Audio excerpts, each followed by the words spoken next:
হয়ে যায়। আপনি যদি স্বীকার না করেন তাহলে আপনাকে এই কথাটা কি বলতে পারি যে আপনি আমাদের ভেতরে কি 10 জন লোক এইরকম আছে যারা নিজের মা বাপের নাফরমানি করে, সে কি গুনাহগার নয়? আমাদের ভেতরে কি এইরকম মানুষ নেই যে লোকটা নামাজ আদায় করে না, তাহলে সে কি গুনাহগার নয়? আমাদের ভেতরে যদি এমন লোক পাই যে লোকটা ঠিক মতো ওসর বের করে না, তাহলে সেই লোকটা কি গুনাহগার নয়? আমাদের মধ্যে যদি কোনো মানুষের জুবানটা অত্যন্ত বেশি চলে এবং ফাল হয়ে যায়, কথায় কথায় মানুষকে যদি গালি দিয়ে দেয়, তাহলে এই মানুষটা কি গুনাহগার নয়? আমাদের মায়েদের ভেতরে এরা যদি টিউবওয়েলের কাছে গিয়ে, নলের কাছে গিয়ে, ট্যাপের কাছে গিয়ে পানি ভরতে গিয়ে যদি এক নারী অন্য নারীর কিছু গোপন কথাগুলোকে ব্যক্ত করে, যেটাকে গুজব বলা হয়, এটা কি গুনাহ নয়?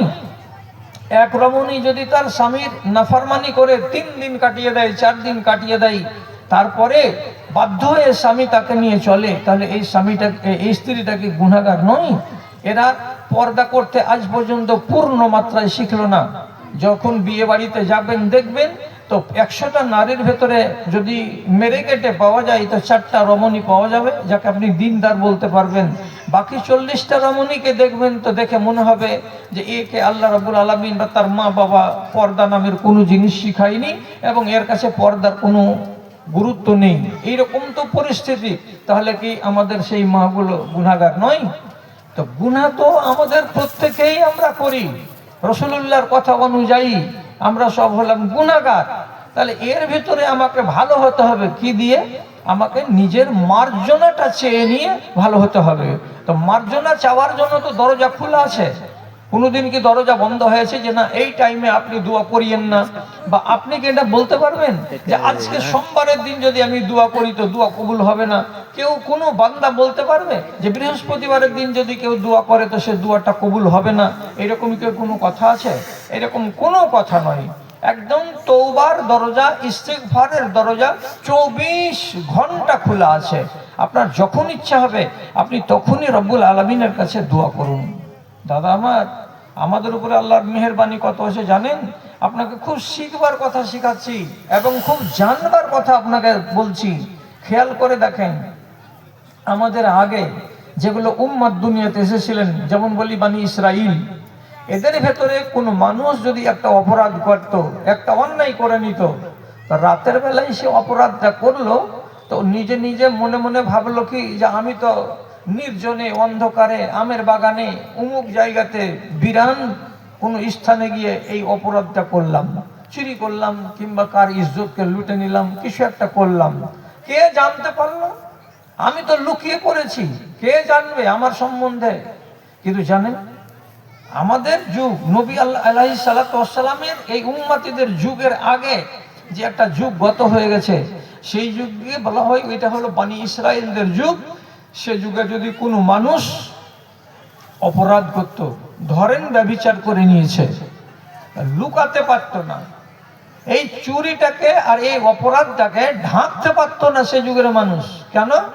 নিয়ম ছিল। হযরত ইবনে আব্বাস রাদিয়াল্লাহু তাআলা, হযরতে আব্দুল্লাহ বিন মাসউদ রাদিয়াল্লাহু তাআলা বলছেন, এটা নিয়ম ছিল তাদের ভিতরে যে যে যত বড় অপরাধ করবে সেই দিনই সেই রাত্রেই তার বাড়ির মেন গেটের দরজাতে আল্লাহ রাব্বুল আলামিনের পক্ষ থেকে কোনো ফেরেশতা এসে তার চৌকাটে লিখে দিয়ে চলে যাবে। কি লিখে দিবে? গুনাহটা লিখবে না, শুধু গুনার বদলাটা কি, কাফারাটা কি, সেটা লিখে দিয়ে চলে যাবে। যেমন ধরুন একজনের দরজাতে লেখা আছে ইজদা আনফাকা, আপনি হলেন এই বাড়ির মালিক, আপনার বাড়ির মেন গেটের দরজার উপরে লেখা আছে তুমি তোমার নাক কাটো। এই কথাটা আপনি মিটাতে পারবেন না। আপনার সাথে যদি আপনার পড়োশির একটা লোক পুরুপ পাড়া থেকে এসে দেখা করতে আসে, আব্দুল হাকিম ভাই আছেন? তা আপনার সাথে দেখা করতে এসে গেটের দিকে যদি তাকাচ্ছে তো গেটের উপরে কি লেখা আছে? ইজদা আনফাকা, তুমি তোমার নাক কাটো।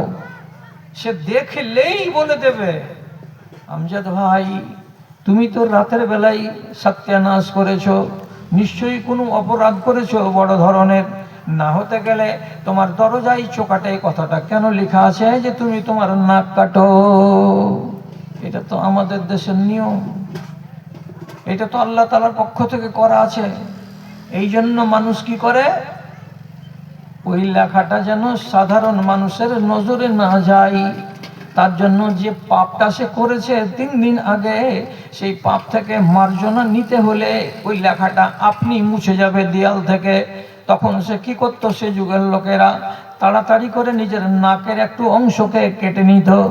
যদি কাউরি দরজায় লেখা থাকতো ইত্তা ওজনাকা, তুমি তোমার কান কেটে দাও, তার মানে কি তুমি 3 দিন আগে একটা অপরাধ করেছো, হয় চুরি করেছো কিংবা রাহাজানি করেছো কিংবা আর কোনো বড় ধরনের কাবিরা গুনাহ করেছো, তোমাকে সাজা নিতে হবে। আর এই সাজাটা হলো এই যে তুমি কান কেটে দাও। লোক যেন জানতে না পারে, তার জন্য দেয়াল থেকে তাড়াতাড়ি মুছে দিবে বলে তৎক্ষণাৎ সেই লোক কি করতো, লুকিয়ে লুকিয়ে নিজের কানের একটা অংশকে কেটে দিত। যখন গুনার কাফারা হয়ে যায় তখন ঘরের দরজা থেকে সেই লেখাটা আপনি আপনি মিটিয়ে যায়। তাহলে গুনাহকে মোচন করার জন্য কত শক্ত উপায় আল্লাহ রাব্বুল আলামিন তাদের জন্য করেছিলেন, আন্দাজ লাগছে আপনাকে? কান না কাটলে গুনাহ মাফ হবে না, নাক না কাটলে গুনাহ মাফ হবে না, আঙুল না কাটলে গুনাহ মাফ হবে না। এক একটা গুনার জন্য এক একটা অঙ্গকে কাটার অর্ডার আসতো আসমান থেকে। কত ঠেলাই পড়েছিল সেই যুগের উম্মতিরা। অপরাধ করবে আর করার পরে তুমি নিজেকে লুকিয়ে রাখবে, অসম্ভব। তখন রাসূলুল্লাহকে আব্দুল্লাহ বিন মাসউদ রাদিয়াল্লাহু তাআলা আনহু বলছেন, আল্লাহ পাকের রাসূল, এটা তো আমাদের উম্মতিদের জন্য হওয়া দরকার ছিল, এটা তো আমাকে খুবই ভালো লাগছে। ওরা তো আমাদের চাইতে অনেক ভালো, আমরা পাপ করছি, আমাদের পাপ আড়ালে থেকেই যাচ্ছে, আর আমরা গুনাহ মার্জনা করতে পারছি কি পারি না। অর্ধেক লোক আমরা গুনাহ করার পরে কেউ খেয়ালই করি না যে আমাকে কি করতে হবে, আল্লাহর কাছে মাফ চাইতে হবে। তো তাহলে ওরা যেমনটা পেয়েছিল আইন, আমরা যদি এই আইনটা পেতাম তাহলে আমাদের জন্য খুব ভালো ছিল।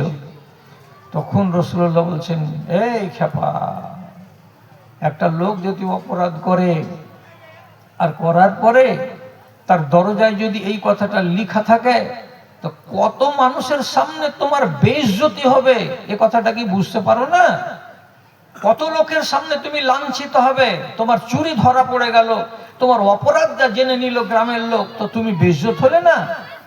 এত বড় বেইজ্জতি থেকে আল্লাহ রাব্বুল আলামিন আমার উম্মতকে বাঁচিয়ে দিয়েছেন। কি করে বাঁচিয়েছেন রাসূল?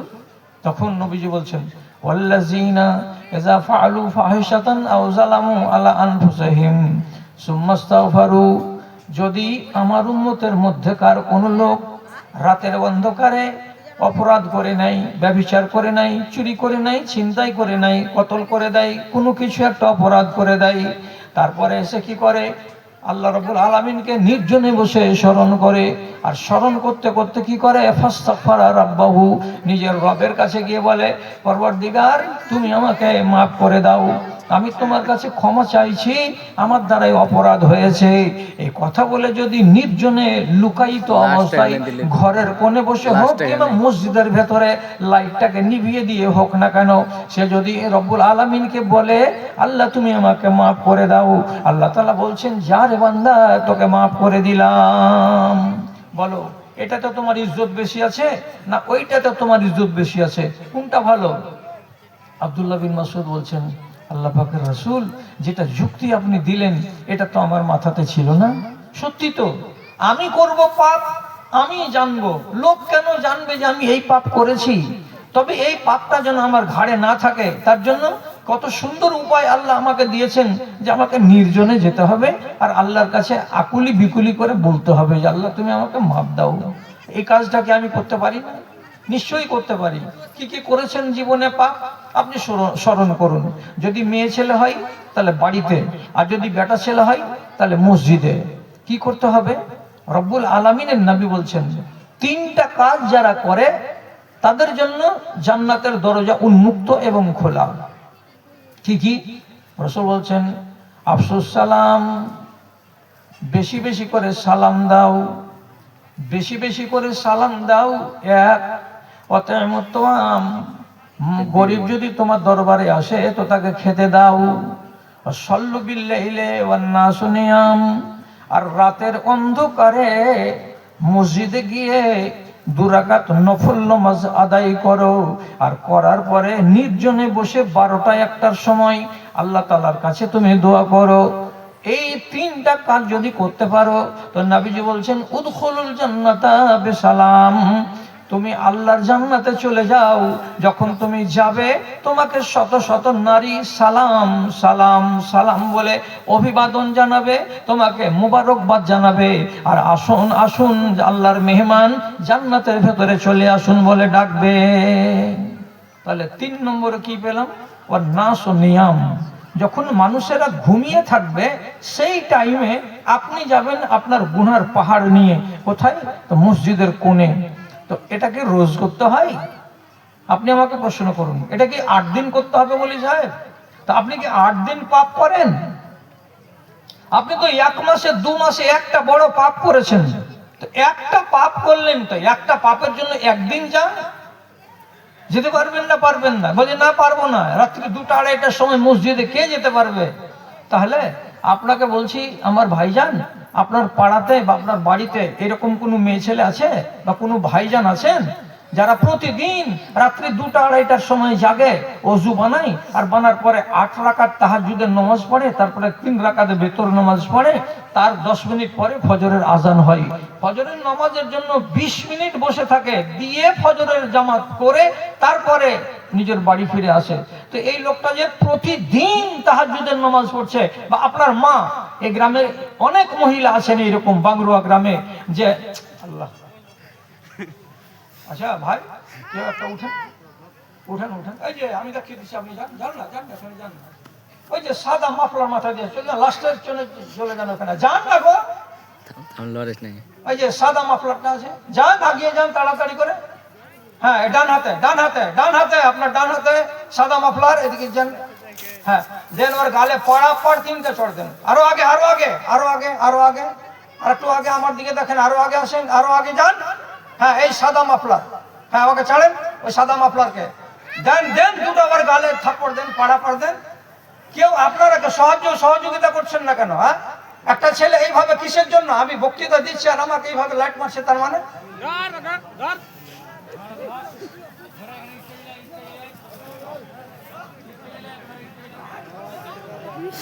কি ব্যবহার হলো দুনিয়াতে মানুষের গো।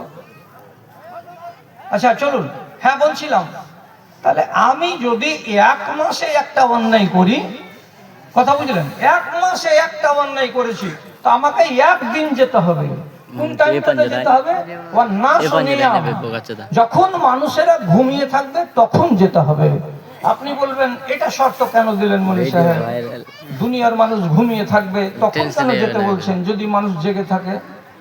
তো কথাটা কি জানেন, যখন আপনি আল্লাহর কাছে মার্জনা চাইবেন তখন আপনাকে মুখে বলতে হবে যে আল্লাহ আমি এই পাপ করেছি, এই পাপটার তুমি আমাকে ক্ষমা দাও। তো এই পাপ করেছি বলে যখন মুখে আওয়াজ করবেন, তো দিনের বেলায় যদি আপনি মসজিদে গিয়ে দোয়া করতে যান আর এই পাপ করেছি এই পাপ করেছি যদি আপনি বলেন, আপনার ডানের আর বামের লোক যদি শুনে নেয় তো তারা কি বলবে আপনাকে? আপনি নিজে কি ভাববেন মনে মনে, যে এরা যে শুনে নিল আমার ভেতরের কথাটা। এই জন্য রব্বুল আলামিনের নবী কি বলছেন, সারা জগতের লোক যখন ঘুমাবে তখন আপনাকে নির্জনে যেতে হবে, যাতে আপনার কথাগুলো কেউ শুনতে না পায় আর আপনাকে বলতে লজ্জা যেন না লাগে।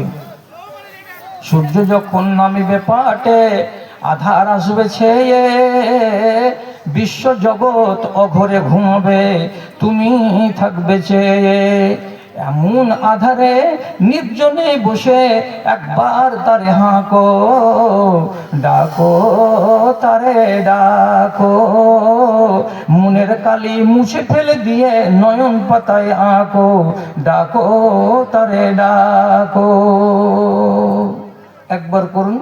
রব্বুল আলামিন কি বলছেন? আল্লাহু হুয়াল গফুরুর রহিম।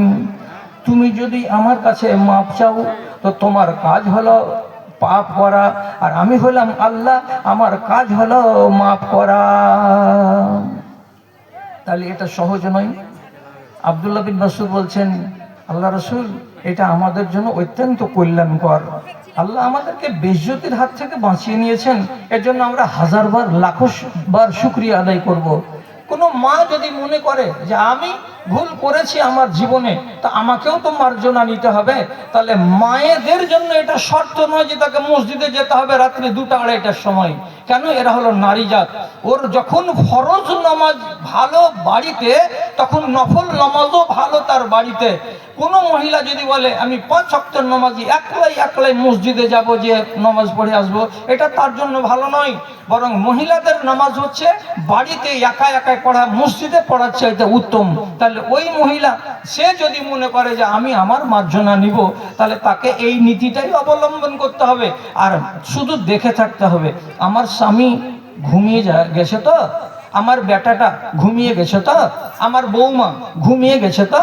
যখন মনে মনে দেখবে যে এখন ঘড়িতে বাজছে রাত্রি 2টা, এমন নির্জন সময়ে তো কেউ জেগে থাকে না, তখনই ওই মাকে করতে হবে কি, বাড়ির বারান্দায় অথবা এই বারান্দা থেকে ওই বারান্দায় আর একটা কোনো এক জায়গাতে মুসাল্লা পেড়ে দিয়ে 2 রাকাত নামাজ, 2 রাকাত নামাজ, এই নামাজটাকে বলা হয় সলাতুল হাজা। 2 রাকাত নামাজ পড়ার পর সে নিজের কথাগুলো আল্লাহ তাআলাকে ব্যক্ত করবে, তাহলে কাজ হাসিল। আচ্ছা, এইটা হলো এক পন্থা। আর একটা আপনাকে বলি, আমরা কত সহজ উপায়ে পেয়েছি যে শুধু মুখে পড়লেই আমাদের কাজ হয়ে যায়। অথচ এর আগে আপনাকে স্পষ্ট করে বলছি, বনি ইসরাইলদের লোকেরা মুসা নবীর যুগে 40 দিন, বসে যাও বাবা, ধন বসে যাও, তাড়াতাড়ি বসে যাও। বনি ইসরাইলের যুগে কিছু লোক 40 দিন বাছুরের পূজা করেছিল। জানেন তো এই কথাটা? আলেমদের মুখে শুনেছেন না শুনেননি? যে 40 দিন বাছুরের পূজা করেছিল এরা। কেন 40 দিন বাছুরের পূজা করলো?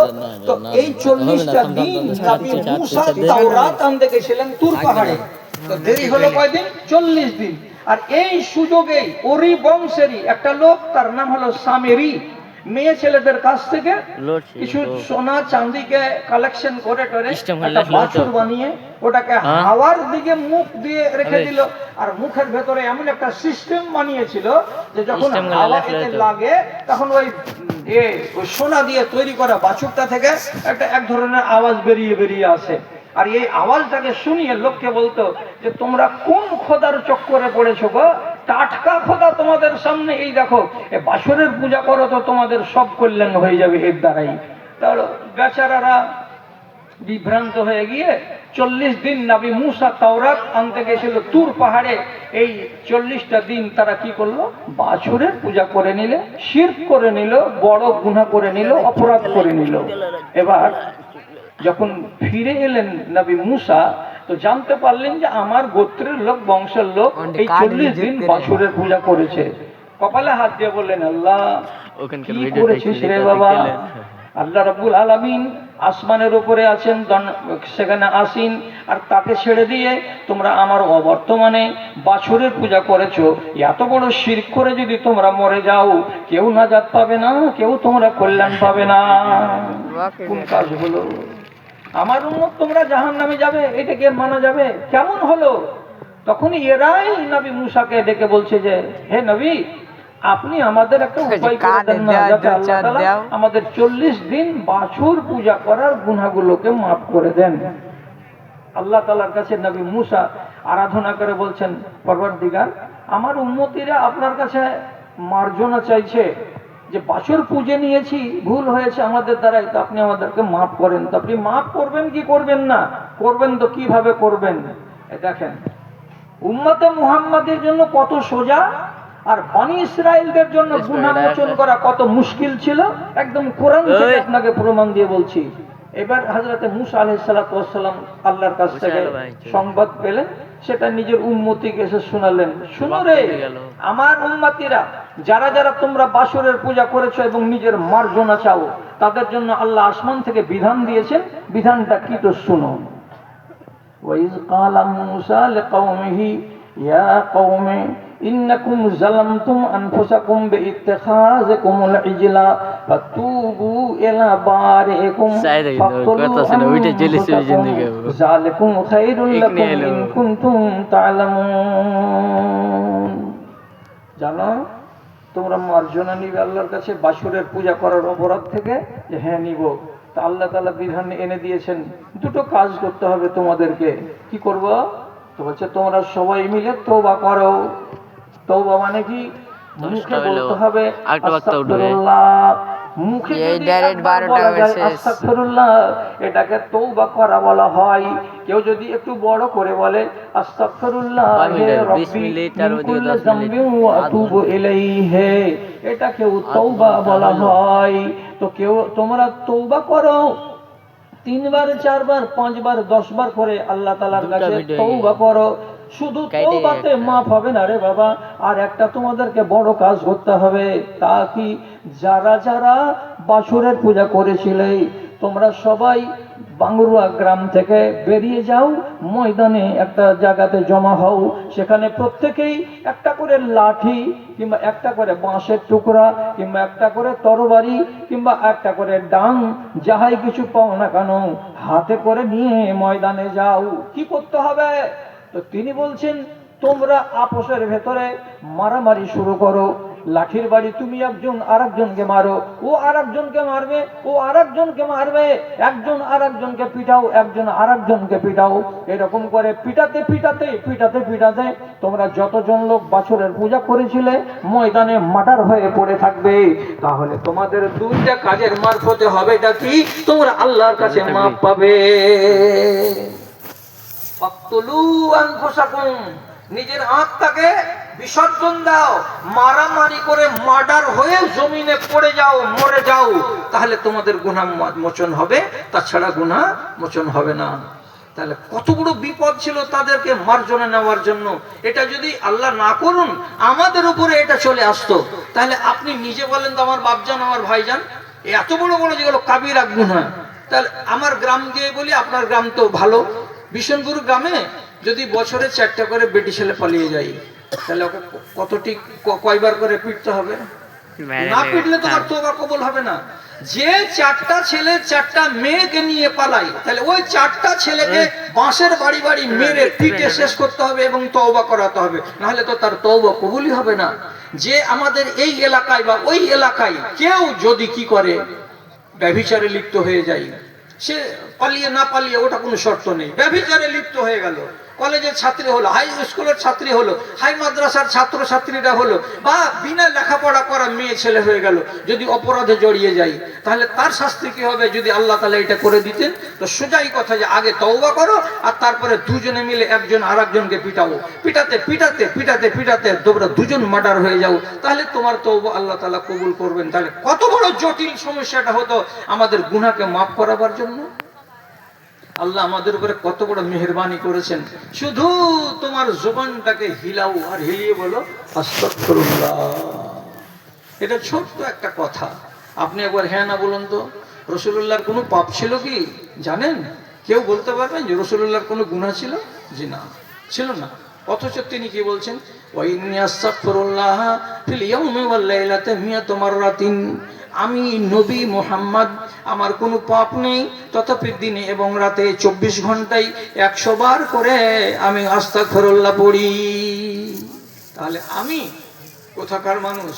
আপনাকে সবক শিখাতে হবে এটা? জি না। বড় করে কাউরে শ্বাস উঠে একবার চলতে চলতে হঠাৎ এমনি বসে থাকা মানুষ একটা বড় নিঃশ্বাস উঠে গেল, তো এটাকে আমাদের দেশের অনেক লোক বলে হাই নিঃশ্বাস। তো এটা হাই নিঃশ্বাস নয়, এটা ক্লান্তির নিঃশ্বাস। যখন জোরে মানুষের একটা বড় নিঃশ্বাস পড়ে তখন একটু আওয়াজ করে, তো এই আওয়াজ করার সাথে সাথে অনেকে বলে হ্যাঁ এই আর হ্যাঁ, এই ধরনের আওয়াজকে বাদ দিন। যদি জোরে একটা আপনার নিঃশ্বাস পড়ে ক্লান্তি বোধ করার কারণে, আর তার সাথে সাথে বলে দেন আস্তাগফিরুল্লাহ, ছোট্ট একটা কথা আস্তাগফিরুল্লাহ, এই কথাটা যদি আপনি বলতে পারেন তাহলে আপনি আপডেট হয়ে গেলেন। আপডেট মানে এটা কি? আপনার গায়ে যেগুলো দাগ ছিল কলঙ্কের দাগগুলো নেমে যাবে, আর আপনি ইনসান, আপনি কলঙ্ক পড়তে থাকবেন আর মুখ দিয়ে আস্তাগফিরুল্লাহ পড়তে থাকবেন, একদিকে পাপ হবে আর আরেকদিকে মার্জনা হতেই থাকবে হতেই থাকবে। এটাই তো হলো ইনসানের স্বভাব। আর আপনি যদি এটাকে জমিয়ে রেখে দেন তাহলে আপনার মতো আর বিবেক হারা মানুষ আল্লাহর দুনিয়াতে কে হবে আর কে বা আছে? শুনেন, জুলুম করছেন করেন, আর জুলুম করার পরে জুলুমটাকে যদি স্বীকার না করেন তাহলে এটা হলো মূর্খের কাজ। মূর্খের কাজ কেন বলছি? ইবলিস শয়তান পাপ করেছিল, হ্যাঁ না না করেছিল? আল্লাহ বলেছেন সিজদা করো আদমকে, আল্লাহর হুকুমকে অমান্য করলো, নাফরমান হলো। নাফরমান হওয়ার পরে তওবা করলো না বলে আল্লাহ তাআলা বললেন এখান থেকে বেরিয়ে যা, তোকে ঝাঁটা মেরে দিলাম জীবনের মতো। দেখলেন কথাটা? আল্লাহর একটা আদেশ শুনলো না, আল্লাহ বললেন কেন মানলে না? তখন যদি বলতো যে আল্লাহ ভুল হয়ে গেছে তাহলে তো কাজ হয়ে গেছিল। ও আল্লাহকে বলছে যে কেন সিজদা করবো, ও মাটির তৈরি আর আমি আগুনের তৈরি, আমার ফজিলত বেশি। আল্লাহ তাআলা বললেন হুজ্জতি করছিস পাপ করার পরে, আমার হুকুমকে অমান্য করাচ্ছিস, করার পরে আবার গাজরি করছিস, যা তোকে এখান থেকে বের করে দিলাম। কোরআন বলছে ফাখরুজ ইন্নাকা রাজিম, তোমাকে আমি রাজিম বানিয়ে পাঠালাম। রাজিমের মানে হলো অভিশপ্ত, রাজিমের মানে হলো লাঞ্ছিত, রাজিমের মানে হলো জুতাখোর এবং ঝাঁটাখোর। তাহলে একটা আল্লাহর আদেশকে অমান্য করার কারণে ইবলিস চিরজনমের মতো কি হয়ে গেছে? রাজিম হয়ে গেছে। এবার এই রাজিমটা কত মাত্রাতে হলো? পৃথিবীতে যত মুসলমান নমাজে দাঁড়াবে, আমি যে কথাটি বলছি এটি বলতে হয় কি হয় না? একটু মাথা ঝুঁকাবেন তো। প্রথমে কি দাঁড়িয়ে আল্লাহু আকবার, তারপরে আপনাকে সানা বলতে হবে। সানাটা যখন বলা শেষ হয়ে গেল তখন আপনাকে কি বলতে হবে? আউযু বিল্লাহিস সামিউল আলিম মিনাশ শাইতানির রাজিম বিসমিল্লাহির রহমানির রহিম। তারপরে শুরু হবে কি? আলহামদুলিল্লাহি রাব্বিল আলামিন। ঠিক আছে না? তাহলে গোড়াতে আপনাকে কোন কাজের দায়িত্ব দেওয়া হলো? আউযু বিল্লাহিস সামিউল আলিম মিনাশ শাইতানির রাজিম। আপনি পবিত্র নামাজের মতো কাজে যাচ্ছেন, তার আগে দায়িত্ব কি দেওয়া হলো? ইবলিস শয়তানের কপালে আগে জুতা মেরে দাও। আপনার 5 বছর 7 বছরের একটা ভোলা ভালা বাচ্চা মক্তবে গেল আম্মা পাড়াকে নিয়ে, যখন মৌলভী সাহেবের সামনে বসছে তখন মৌলভী সাহেব বলছে শুরু করে দাও পড়তে, তখন ছোট বাচ্চাটা কি করছে?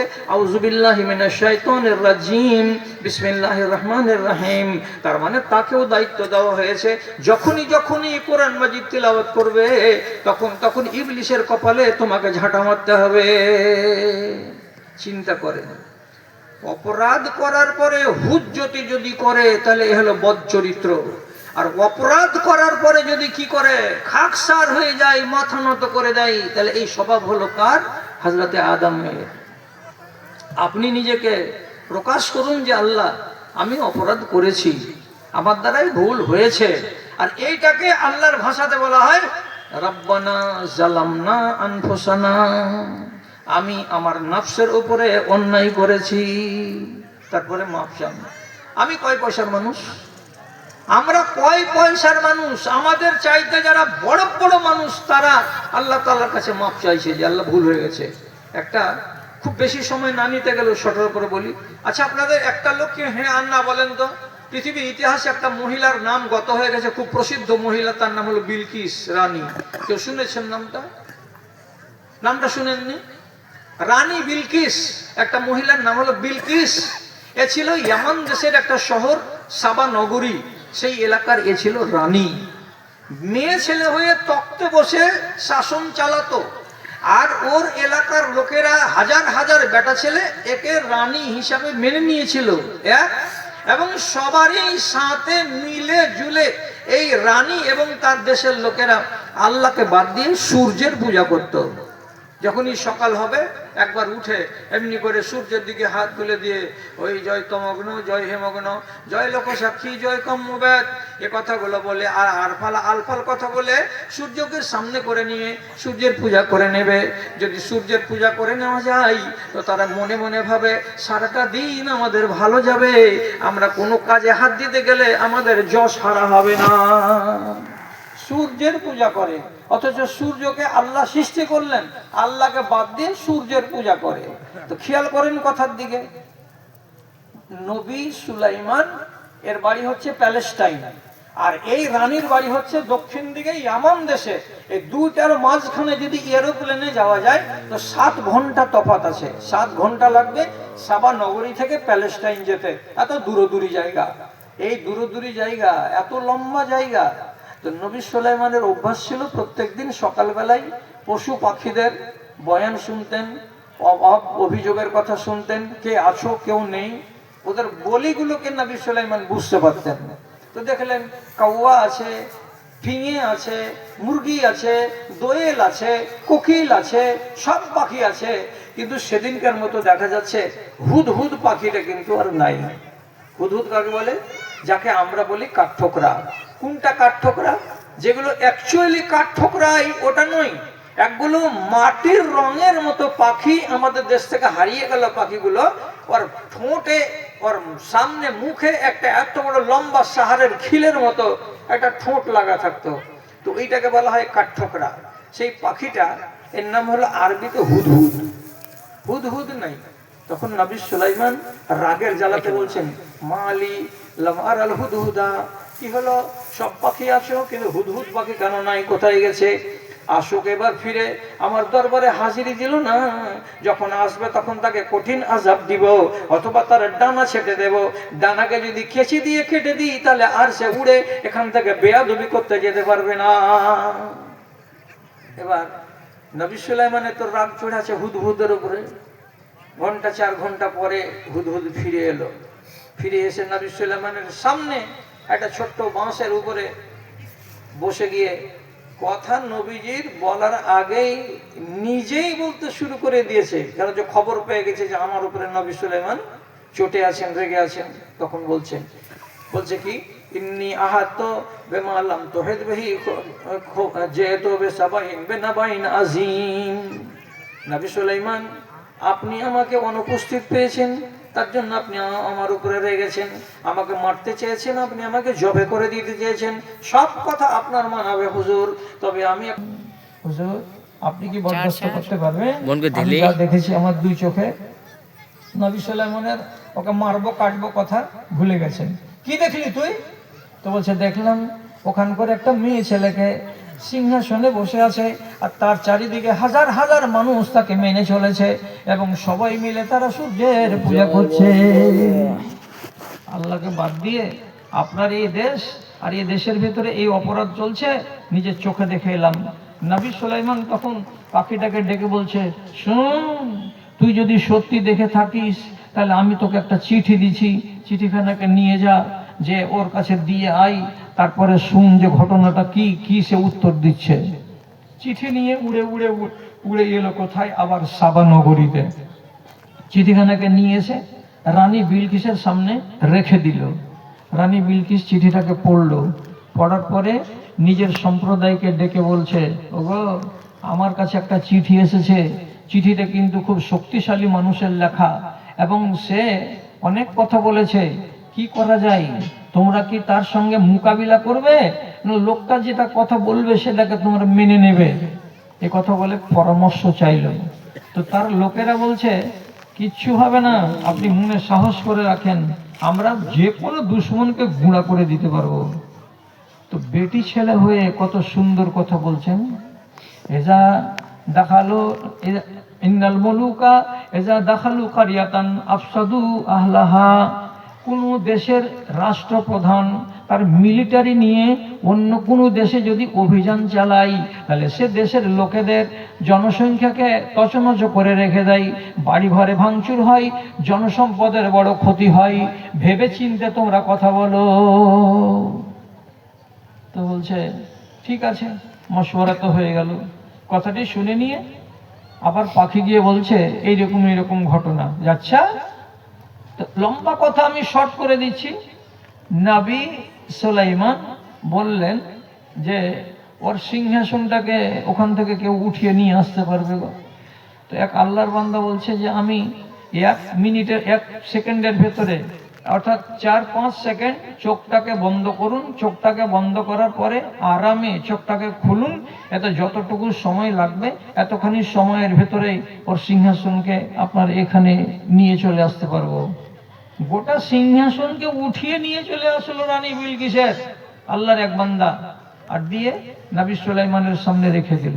লম্বা কথা ছোট করি, সিংহাসন থেকে নামিয়ে তাকে যখন নবী সুলাইমান রাজপ্রাসাদে নিয়ে যাচ্ছেন, তো রাজপ্রাসাদে যাওয়ার সময় পানি কলকল কলকল করে বইছে।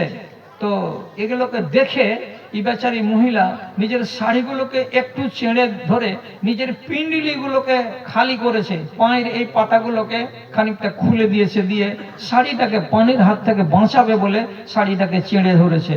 তখন নবী সুলাইমান বললেন, কাপড়টাকে উঠাতে হবে না, শাড়িতে পানি লাগবে না, এগুলো কাঁচের তৈরি করা ঝর্ণা, উপর দিয়ে মানুষ হাঁটবে আর নিচে দিয়ে জল কল কল কল কল করে পানি প্রবাহিত হবে। এগুলো হল আমার দেশের মিস্ত্রিদের কারবার। এখানে তোমার শাড়ি ভিজবে না, তুমি আরামের সঙ্গে চলো ভিতরে। সেই সময় সুলাইমানের কীর্তি দেখে, সুলাইমানের এই আসবাবপত্রকে দেখে, সুলাইমানের রাজত্বকে দেখে তখন এই রানী বিলকিস বলে উঠল, কি হে রব্বে করিম, হে রব্বে করিম, মানে কি সূর্যকে ডাক দেওয়া বাদ। এবার সূর্যের সামনে কোনো মদত চাওয়া যায় নাই। সে নিজেকে বলছে, রব্বে ইন্নী জালামতু নাফসি, হে আল্লাহ আমি আমার নফসের উপরে জুলুম করেছি, তুমি আমাকে মাফ করে দাও। ও আসলামতু মা সুলাইমান লিল্লাহি রাব্বিল আলামিন, এবং নবী সুলাইমানের হাতে হাত রেখে তার পাশে এসে তুমি আল্লাহ তোমাকে মেনে নিয়েছি এবং তোমার সামনে আমি আত্মসমর্পণ করে দিয়েছি। এতদিন যে আমি সূর্যের পূজা করেছি, এটা হলো 1 নম্বর জুলুম। আর 2 নম্বর জুলুম হলো আমি একটা মহিলা হয়ে বেটা ছেলেদের সামনে চেয়ারে বসে বসে শাসন কেন চালিয়েছিলাম। বেটা ছেলেকে শাসন ছেড়ে না দিয়ে আমি কেন একটা মহিলা হয়ে এত বড় দায়িত্ব নিতে গেলাম, এটা হলো আমার 2 নম্বর জুলুম। এই জুলুমগুলো স্বীকার করছি রে মালিক, আমি জুলুম করেছি নফসের উপরে, তোমার কাছে ক্ষমা চাইছি, তুমি আমাকে মাফ করে দাও। এবং নবী সুলাইমানের সাথে আমি ঈমানদার হয়ে গেলাম। কি ভাবলেন? একটা মহিলার দ্বারাই ভুল হলো, তো তিনি ভুলটাকে আজ সবার সামনে বলছেন, নবী সুলাইমানকে শুনিয়ে শুনিয়ে বলছেন, এ আল্লাহ আমি ভুল করেছি এবং আমি তোমার কাছে এই ভুলটার জন্য মার্জনা চাইছি, তুমি আমাকে মাফ দাও। আর মাফ দেওয়ার সাথে সাথে কি বাহানা দিয়ে বলছেন যে আমি ঈমান কবুল করে নিয়েছি। তাহলে একটা রানী, এক সময়ের এত বড় প্রভাবশালী মহিলা, সে যদি নিজের ভুলটাকে টের পায় এবং সে যদি মুখে উচ্চারণ করতে পারে যে আমি জুলুম করেছি, তাহলে আমরা সাধারণ মানুষ, খেটে খাওয়া মানুষ, কখনো কতটুকু নমাজ পড়ি আর কখনো কতটুকু নমাজ ছাড়ি, সবই তো আমাদের জানা। তাহলে আমরা দিনে রাতে কোনো সময় যদি একবার করে বলি আল্লাহ রাব্বুল আলামিনকে, তো আমাদের অসুবিধাটা কোথায়? খুশির খবর শোনাবো আপনাকে, খুশির খবর বলছি। কি? লাউলাম তুজনিবুনা, রাসূলুল্লাহ বলছেন এদেশের মানুষগুলো যদি, খেয়াল করবেন, যদি এদেশের মানুষগুলো সবাই দিনদার হয়ে যায়, আল্লাহওয়ালা হয়ে যায়, পরেজগার হয়ে যায়, নমাজি হয়ে যায়, কেউ চুরি করে না, ডাকাতি করে না, রাহাজানি করে না, পরনিন্দা করে না, গীবাত করে না, কেউ একটা জাররা পরিমাণে অন্যায় করে না, সবাই দিনদার, আল্লাহওয়ালা, পরেজগার, ছেলেরাও দিনদার, মেয়েরাও দিনদার, জীবনে একটাও কেউ ভুল করে না, তাহলে আপনি বলুন এ লোকগুলো ভালো না মন্দ? লোকগুলো ভালো। এরা চুরি করে না, ডাকাতি করে না, রাহাজানি করে না, বেপরদা হয় না, ব্যভিচার করে না, শিরকের গুনাহ করে না, জাদু করে না, মদ খায় না, সুদ খায় না। তাহলে এদের মতো ভালো মানুষ কি আছে? রাসূলুল্লাহ বলছেন না, না, আল্লাহ তাআলা বলছেন নবীজিকে, না, এগুলো লোক ভালো লোক নয়। কেন ভালো লোক নয়? তো রব্বুল আলামিন বলে পাঠাচ্ছেন, লাউলাম তুজনিবুনা লায়াতিল্লাহু বিকওমিন ইউজনিবুনা সুম্মা ইস্তাগফিরুনাল্লাহ। এমন একটা লোককে, এমন একটা আমি সম্প্রদায়কে তোমাদেরকে দেশ থেকে বিতাড়ন করে দেব, তোমাদেরকে দেশ থেকে খালি করে দেব, আর দেওয়ার পরে নতুন একটা সম্প্রদায়কে এখানে আনবো। যেই সম্প্রদায় কেমন হবে, এরা মাঝে সাঝে যখন তখন একটা করে অপরাধ করবে, একটা করে গুনাহ করবে, একটা করে পাপ করবে, আর পাপ করবে সকালবেলায় আর সন্ধ্যাবেলায় আল্লাহ তাআলার কাছে মুখ উঁচিয়ে ডেকে ডেকে বলবে, এ রব্বে করিম, আসমানের মালিক, তুমি আমাকে মাফ করে দাও। তাহলে একগুলো লোক তৈরি করব যারা মাঝে মাঝে পাপ করবে, আর পাপ করার পরে আল্লাহকে বলবে, আল্লাহ তুমি আমাকে মাফ দাও। তখন আমি কি করব? আমি আল্লাহ খুশি হয়ে যাব। কেন খুশি হবেন আল্লাহ? আল্লাহ তাআলা বলছেন, আগেকার লোকগুলো একটাও কেউ পাপ করছিল না, যার কারণে আমাকে আল্লাহ বলে স্মরণও করছিল না। আগেকার লোকগুলো সবাই ছিল দিনদার, আল্লাহওয়ালা, পরেজগার। এদের দরকারই পড়ছিল না যে আল্লাহর কাছে চাও, আমার কাছে হাত পাততো না কেউ, আমার কাছে মাপ চাইতো না কেউ। তখন আমি উপর থেকে শুধু তাদের দিকে তাকাতাম আর বলতাম, তোমাদের কি প্রয়োজন নাই যে তোমরা আমাকে বলবে হে আল্লাহ আমাকে মাপ দাও, হে আল্লাহ তুমি আমাদের রুজি দাও, হে আল্লাহ তুমি আমাকে এই দাও আর সেই দাও? এমন কথা তোমরা বলো না। আর যারা পাপ করে আর করার পরে মুখটাকে উপর দিকে তুলে আমার দিকে তাকিয়ে বলে হে আল্লাহ, তখন আমার মনটা ভরে যায়। কেন মন ভরে যায়? আমার বান্দা বুঝতে পেরেছে আমি উপরে থাকি, আমার নাম আল্লাহ, এবং আসমানের মালিক আমি আল্লাহ। তার সব কিছু করতে পারি, তার কল্যাণ করতে পারি, তার অকল্যাণ করতে পারি। এই জন্য যখন কোনো বান্দা আমাকে আল্লাহ বলে ডাকে এবং আমার কাছে আরাধনা করে, প্রার্থনা চাই, তখন ওই বান্দার উপরে আমি খুশি হয়ে যাই, আমি রাজি হয়ে যাই। এই জন্য ওইগুলো মানুষকে বেশি পছন্দ করেন আল্লাহ তাআলা, যে যারা সময়ে সময়ে পাপ করবে আর পাপ করে বসে থাকবে না, এরা আবার আল্লাহ তাআলার কাছে হাত বার পাতিয়ে বলবে আল্লাহ তুমি আমাকে মাফ দাও। তাহলে আমরা ভালো কোয়ালিটির ইনসান নই? অবশ্যই ভালো কোয়ালিটির, যে আমরা মাঝে মাঝে কি করি? আল্লাহর কাছে মাফ চাই। আচ্ছা, মাপ চাওয়ার জন্য আলাদা আলাদা দোয়া তো আছেই। তো আলাদা আলাদা দোয়া বলার আপনার কাছে যদি টাইম নাও বা থাকে, তো যারা যারা নামাজ পড়ে তারা তো এমনিতেই দোয়া করে আল্লাহর কাছে মাপ চাওয়ার। মনে পড়ছে না? পড়ে না আপনাদের? মনে পড়ে না? কেউ খেয়াল করেননি? আল্লাহুম্মা মাগফিরলি মানে হলো এক তর্জমা, আল্লাহ তুমি আমাকে মাপ দাও। তোমার কাছে আমি মাপ চাইছি, আল্লাহ তুমি আমাকে মাপ দাও। তো এই কথাটা বান্দা যদি আলাদা ভাবে চলতে চলতে হাটে মাঠে ঘাটে বাজারে গলিতে আঙ্গাতে যদি আলাদা ভাবে না বলে, তো যারা নমাজে দাঁড়াবে তারাকে এই কথাটা বলতে হবেই, তাছাড়া তার নমাজ ঠিকঠাক হবে না। তাহলে আপনি খেয়াল করেছেন কি যে আল্লাহ তুমি আমাকে মাপ দাও, এটা হলো বাংলা, আর আরবিতে বলা হয় কি আল্লাহুম্মা মাগফিরলি। এই কথাটা আমি নমাজে বলি। কয়বার বলি? 4 রাকাত নমাজ যদি আপনি পড়েন, তাহলে 4 রাকাত নমাজে আপনাকে 5 বার বলতে হয় আল্লাহ তুমি আমাকে মাপ দাও। তো নমাজের ভেতরে যদি কোনো বান্দা আল্লাহর কাছে মাপ চাই, তো এর থেকে ভালো জায়গা দুনিয়াতে আর নাই। কেন নাই? আপনি একাই নমাজ পড়ছেন এটা কথা মনে করিয়েন না। আপনার সাথে, আপনার পার্শ্বে, আপনার আগে, আপনার ডানে, আপনার বামে ঝাঁকের ঝাঁক ফেরেশতা দাঁড়িয়ে আছে। ঝাঁক আল্লাহ ফেরেশতারা দাঁড়িয়ে আছে। কেমন? আপনি আল্লাহ তাআলাকে বললেন ইহদিনাস সিরাতাল মুস্তাকিম সিরাতাল্লাযিনা আন'আমতা আলাইহিম গায়রিল মাগদুবি আলাইহিম ওয়ালাদ-দাল্লিন। সবটি লোক কি বলবে? আমিন। মসজিদটা গন গন গন গন করে উঠলো। তো আপনি কি মনে মনে ভাবলেন যে আমরা 150 জন লোক আমিন বললাম তো মসজিদ গুনগুন করে উঠলো? শুধু 150 জন লোক আর আপনাদেরই শুধু আমিন আছে? না দাদারে আমার, আমাদের আমিনের সাথে সাথে আল্লাহর ওই মসজিদখানাতে 200, 250, 300, 400 জন আল্লাহর ফেরেশতাও আমাদের সাথে নামাজে শরীক আছেন। তারাও আমাদের মতো করে আমিন বলে উঠে। রাসূলুল্লাহ হাদিসে বলছেন, তোমাদের আমিন যদি ফেরেশতাদের আমিনের সঙ্গে মিলে যায়, একাকার হয়ে যায়, তাহলে সেই আমিনটা যখন আসমানের দিকে যাবে, তো ফেরেশতাদের আমিন আলাদা যাবে আর ইনসানের আমিন আলাদা যাবে। এমন কথাটা নয়।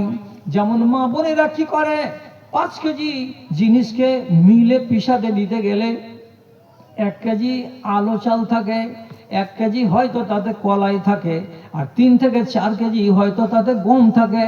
3 রকমের জিনিসকে এক জায়গাতে করে দিয়ে হলারে ভরতে গেলে যেমন তাকে আলাদা করা যায় না, সব একসাথে আটা হয়ে বেরিয়ে আসে, তেমনি মসজিদের ভেতরে 150 জন মুসলমানের বাচ্চা আমিন বলেছিল, আর ওই মসজিদে আরো 200, 250 জন আল্লাহর ফেরেশতা আমাদের আমিনের সাথে সাথে তারাও আমিন বলেছিল।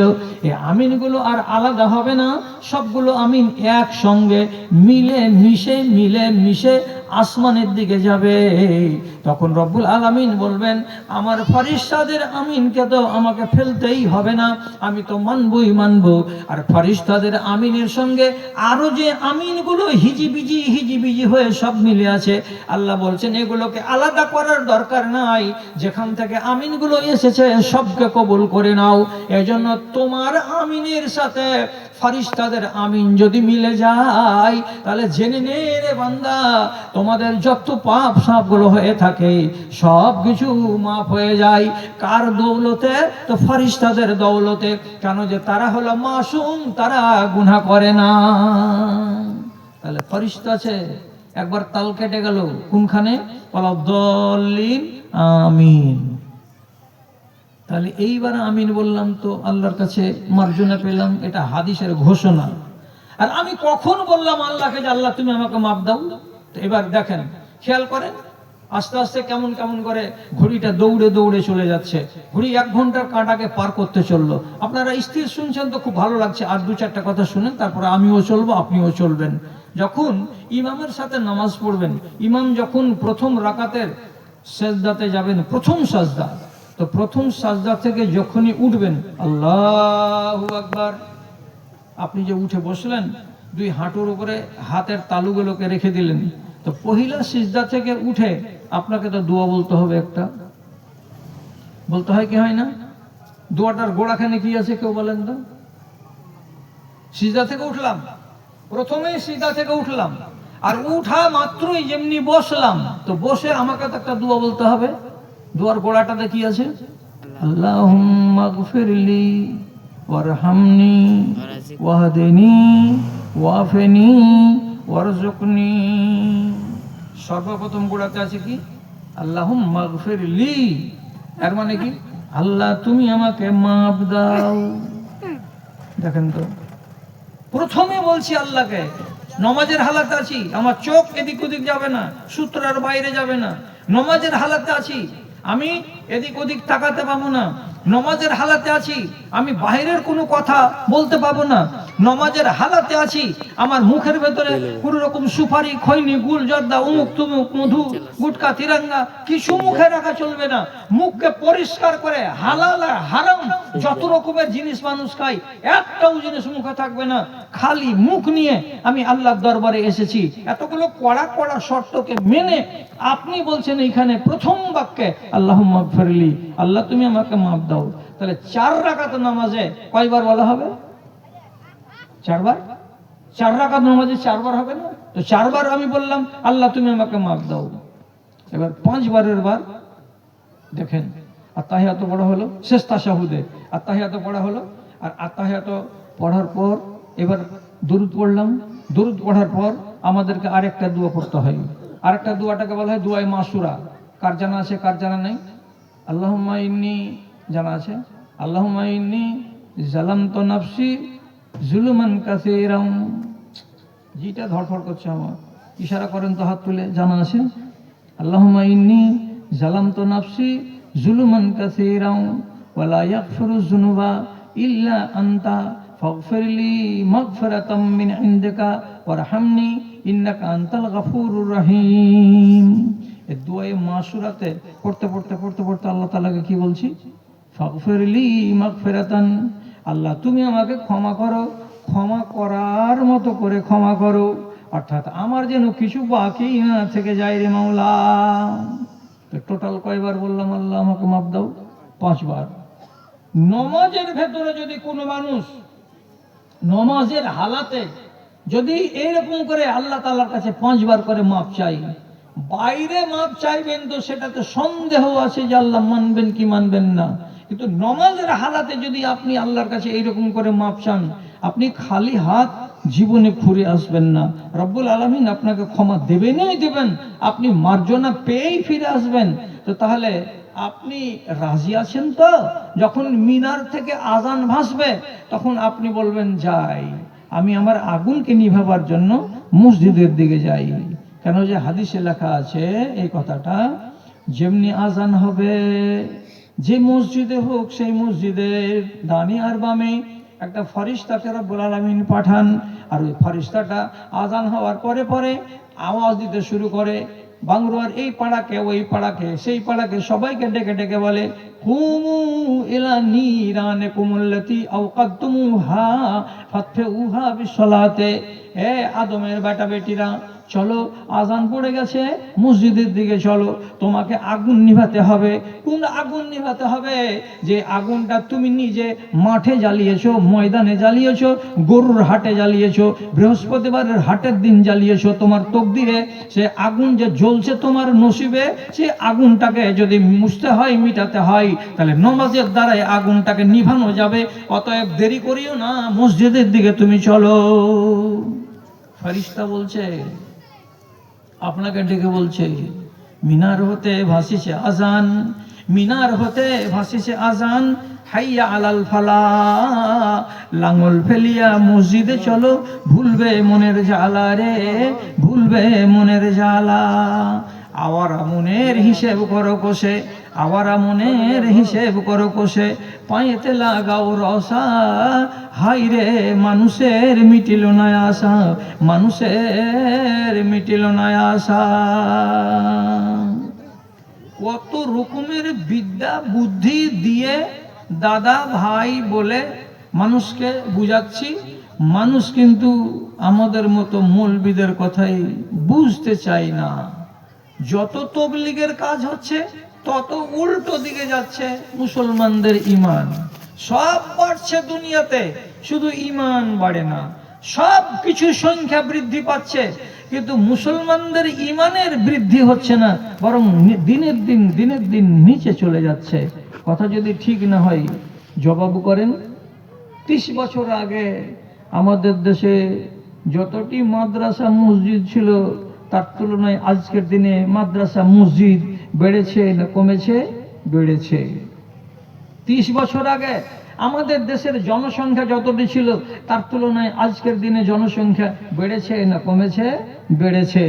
30 বছর আগে আমাদের দেশে যতটি রেল লাইন ছিল আর ট্রেন ছিল, তার তুলনায় আজকের দিনে রেল লাইন আর ট্রেন বেড়েছে না কমেছে?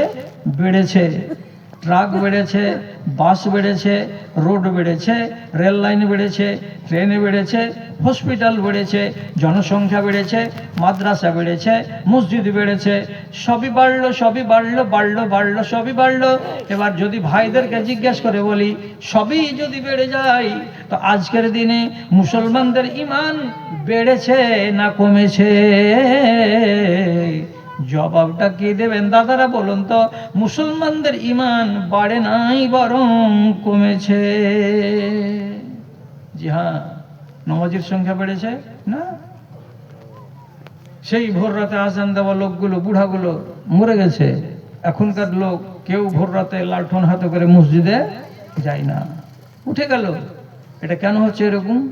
রাসূলুল্লাহ বলছেন, ইন্নাল্লাহা ইয়াকবাজু শারিতাতাহু বিন আহলিল ইলমি ওয়া ইয়াবকা আজাজাতান। রব্বুল আলামিন নাই বলছেন, এমন একটা সময় আসবে যে সময় আল্লাহ রাব্বুল আলামিন প্রত্যেকটা গ্রাম থেকে যেগুলো নেক ইনসান, যেগুলো নমাজি ইনসান, যেগুলো চরিত্রবান ইনসান, যেগুলো শরীফ ইনসান, ওই ইনসানগুলোর জানকে কবজ করে নেবেন। ওরা মরে যাবে, আর সেই জায়গাতে বাকি থাকবে কারা? তো রসুল বলছেন আজাজাতান, যেগুলো খড়কুটো, যেগুলো অপদার্থ, যেগুলো ন্যাংটা পুংটা, যারা ধর্মের ধার ধারে না, তারা ওইগুলোই বেঁচে থাকবে। বাকি যত ভদ্রলোক, দিনদার লোক, সব মরে সাফ হয়ে যাবে। আল্লাহ, কথাটা ঠিক নেবে ঠিক?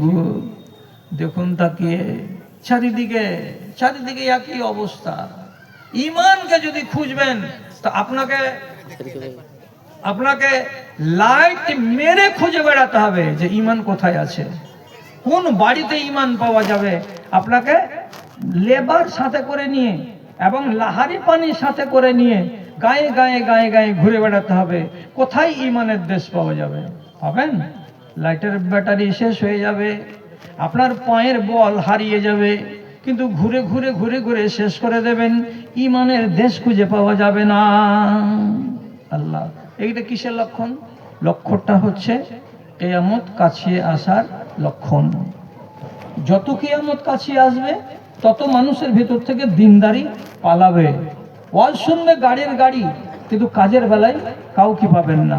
যদি কথাটা সত্য না হয় তাহলে আপনাকে জবাব দিতে হবে, আপনি জবাব দিন। মুসলমানদের বাড়ি থেকে 30 বছর আগে যে পর্দাটা ছিল সেই পর্দাটা আজকের দিনে কেন দেখতে পাওয়া যায় না? কেন মা বোনেরা পর্দার গুরুত্ব দেয় না? অথচ রাসূলুল্লাহ বলেছেন নামাজ, রোজা, হজ, যাকাত সবই থাকবে, কিন্তু তার ভেতরে যদি পর্দা না থাকে তো পর্দা না থাকার কারণে ওই নারীকে জাহান্নামে যেতে হবে। বুঝাতে পেরেছি কি? পারি না? বুঝাতে পারি না? কয়দিন আগে, এই কয়দিন মাত্র হলো, 8 দিনও হবে না, এমন একটা বিয়ে খেলাম যে বিয়েটা আমি তো এমনিতে সাধারণত যাই না, তো যদি গেলাম তো সুবহানাল্লাহ সুবহানাল্লাহ, বাজারের যতগুলো অভিজাত ফ্যামিলি, তাতে তাদেরকে যে নিমন্ত্রণ দেওয়া হয়েছে, তো এই নিমন্ত্রণ কাটবে নিজের ফ্যামিলিকে সাথে করে যে দাওয়াত খেতে এসেছে, তো হ্যাঁ পাওয়া যাবে না। তো যে দাওয়াত খেতে এসেছে সাথে করে নিয়ে ফ্যামিলিকে, তো কসম আল্লাহর, আমি কসম খেয়ে বলছি, কসম আল্লাহর, আপনি একটাও এরকম মহিলা ওখানে বের করতে পারবেন না যে মহিলাটাকে দেখা মাত্রই প্রথম চান্সে আপনি বলবেন এটা আব্দুল সালাম ভাইয়ের স্ত্রী কিংবা এটা মুজিবুর রহমানের স্ত্রী, আপনি বলতে পারবেন না। আপনি ওর আবভাব দেখে, ওর মাথা, ওর গলা, ওর সোনার চেন, ওর গা হাতের পোশাক আপনি দেখবেন, তো দেখে প্রথমেই মনে হবে কি এটা সুবল মুখার্জির বাড়ি আলি। কেন? তাহলে এটা কি মুসলমানের পরিচয়? এটা তো মুসলমানের পরিচয় নয়। আচ্ছা, টাকা দিয়েছেন আল্লাহ রাব্বুল আলামিন, তার জন্য আমাকে এতটাই নিচে নামতে হবে যে আমি আমার ধর্মকে পায়ের তলাতে গড়াগড়ি করাবো, কচলাবো?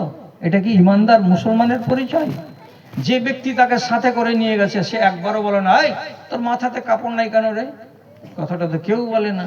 অথচ এটা পর্দার উল্টো জিনিস, আর কেউ বলতে চাইছে না, কেউ বলতে চাইছে না। আল্লাহু আকবার। কি করে বলবো যে এটা আমার ভাই? কি করে বলবো যে এটা মুসলমান, আমার জাতি, এই জাতি আর এই জাতি আমরা সবাই এক? বলার মতো হিম্মত হচ্ছে না। লক্ষণটা কিসের? তো কিয়ামতের। কেন? রাসূলুল্লাহ বলেছেন, এটা খুব সহি কথা, যে বাজার বেড়ে যাবে, যেখানে সেখানে বাজার দেখতে পাওয়া যাবে, 1। 2 নম্বর, এত ধন বাড়বে দেশের মাটিতে যে ধন বেশি হওয়ার কারণে মানুষ গ্রামে আর ফকির খুঁজে পাবে না। তাহলে আর কিছুদিন দেখুন, দেখতে পাবেন যে আর গ্রামে ফকির নেই। এমনিতেও দেখতে পাচ্ছি এখন, আগে অনাহারে মরে যাওয়া মানুষ আমাদের গ্রামে আপনাদের গ্রামে ছিল, কিন্তু এখনকার জমানায় অনাহারে না খেয়ে মরে যাওয়া মানুষ আর দেখতে পাচ্ছেন? দেখতে পাবেন না। আর কিছুদিন যখন যাবে তখন সবাই ধনী হয়ে যাবে। এক একটা গ্রামে 10টা 15টা করে এমন লোক পাবেন যারা কোটিপতি, যারা সাধারণ ফ্যামিলির ছেলে অথচ তারা কোটিপতি হয়ে গেল। এটা রাসূলুল্লাহ লক্ষণ বলেছেন কিয়ামতের। আরো কিয়ামতের লক্ষণ বলেছেন ব্যবসা বাণিজ্য বেড়ে যাবে। দেখেন ব্যবসা কত বেড়েছে, যেখানে সেখানে মুসলমানের বাচ্চারা দেখুন চিমনির ব্যবসা চালু করে দিয়েছে। যেখানে সেখানে দেখুন আরা মেশিন লাগিয়ে দিয়ে হাজার হাজার প্লাইউড তৈরি করছে এবং কাঠকে চিরে চিরে বিভিন্ন সাইজের কাঠ তৈরি করছে। দেখুন মুসলমানেরা যেখানে সেখানে ফার্নিচারের দোকান করেছে, যেখানে সেখানে দেখতে পাবেন হার্ডওয়্যারের দোকান করে দিয়েছে। মুসলমান আর কাউরি দিকে এমনি করে মুখ তাকিয়ে বসে থেকে নেই। এরা এতটা স্বনির্ভর হয়ে গেল আর এত টাকা পয়সাওয়ালা হয়ে গেল। এটা কিসের লক্ষণ? এটাও কিয়ামতের লক্ষণ। আর সবচাইতে যেটা দুঃখের লক্ষণ হলো এই, নবীজি বলেছেন ইয়াসরি আল কোরআন আয়াতুল কোরআন ফি লাইলাতিন, আপনি একটা কোরআন মাজিদকে সুন্দর করে নিজের টাকে কাপড় দিয়ে বেড় দিয়ে রেখে দিলেন, এটা কি? তো আমার ধর্মগ্রন্থ কোরআন মাজিদ। কিন্তু এই কোরআন মাজিদটা একটা এমন সময় আসবে, সেদিন সকালবেলায় আপনি কোরআনটাকে হাতে করবেন আর করার পরে খুলতে যাবেন, যে দেখব বিসমিল্লাহির রহমানির রহিম বলে প্রথম পাতাতে আছে আলহামদুলিল্লাহ রাব্বিল আলামিন। তো এই যে আয়াত থেকে পড়তে যাবেন, আল্লাহর কসম লোকটা বলবে কি পাতাটা সাদা, তারপরের পাতাটা উল্টাবো, পাতাটা সাদা। এ করে সারাটা কোরআন মাজিদের পাতাগুলোকে উল্টিয়ে উল্টিয়ে উল্টিয়ে উল্টে শেষ করে দেবেন। 360খানা পাতা সবকে উল্টে দিলেন। কোনো একটা পাতাতে একটা বিসমিল্লাহ বলে একটা কথা নাই, কোনো একটা পাতাতে আল্লাহ রাব্বুল আলামিনের নাম পর্যন্ত নাই। সারাটা কোরআন মাজিদ ফাঁকা পড়ে আছে, সাদা পড়ে আছে, কোরআনের ভেতরে কোরআনের আয়াত নাই। একটা দিন চলে আসছে। আর রাসূলুল্লাহ যেটা সব থেকে মারাত্মক কথা বলেছেন সেটা হলো এই, ইন্নাল ঈমানা লা ইয়ারজু মিনাল মাদিনাতে কামা তারজুল হাইয়াতু ইলা জুহরিহা। বাংরুয়াতে ঈমান থাকবে না, বিশনপুরে ঈমান থাকবে না, শামসিতে ঈমান থাকবে না, বাংলাদেশে ঈমান থাকবে না, পাকিস্তানে ঈমান থাকবে না, সারা দুনিয়ায় কোথাও কোনো জায়গায় ঈমান পাওয়া যাবে না। ঈমান ফেরত চলে যাবে। কোথায় যাবে? যেখান থেকে ঈমান বেরিয়েছিল, যেখান থেকে ঈমান বেরিয়ে ভারতে এসেছিল, যেখান থেকে ঈমান বেরিয়ে বাংলাদেশে গেছিল, ইন্দোনেশিয়া, মালয়েশিয়া আর ফিলিপাইনে গেছিল, ওইখানেই আবার ঈমান ফিরে চলে যাবে। কোথা থেকে এসেছিল ঈমান? মদিনা থেকে। কোথা থেকে? মদিনা থেকে। ওখান থেকেই কোনো মানুষ নিয়ে এলো ইন্ডিয়ায়, আবার সেই ঈমানকে কোনো মানুষ নিয়ে গেল বাংলাদেশে, আবার কোনো মানুষ সেই ঈমানকে নিয়ে গেল প্যালেস্টাইনে, আবার কেউ অস্ট্রেলিয়াতে, কেউ কোথায় নিয়ে গেল।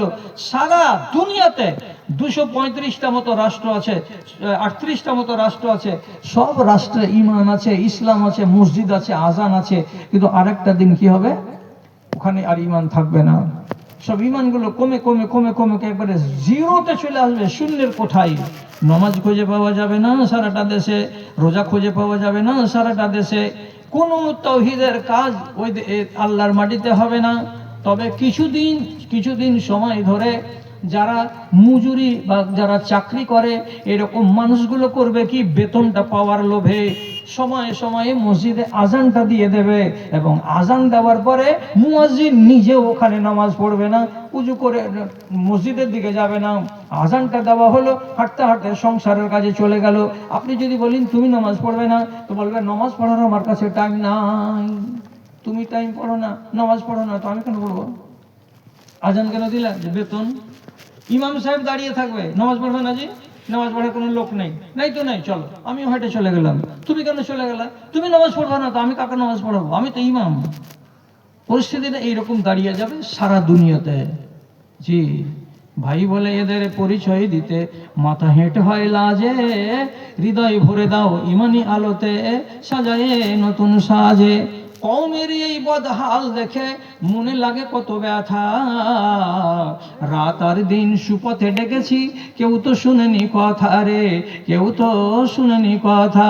ভাই বলে এদের পরিচয় দিতে, ভাই বলে এদের পরিচয় দিতে মাথা হেঁটে হয় লাজে, হৃদয় ভরে দাও ইমানি আলোতে, সাজায়ে নতুন সাজে গো, সাজায়ে নতুন সাজে। এলে কেন হেথা যেতে হবে কোথা, এলে কেন হেথা যেতে হবে কোথা, কেউ তো ভাবে না বসে, খাওয়া আর দাওয়া, চাওয়া আর পাওয়া, মাতাল দুনিয়া রসে, এরা মাতাল দুনিয়া রস।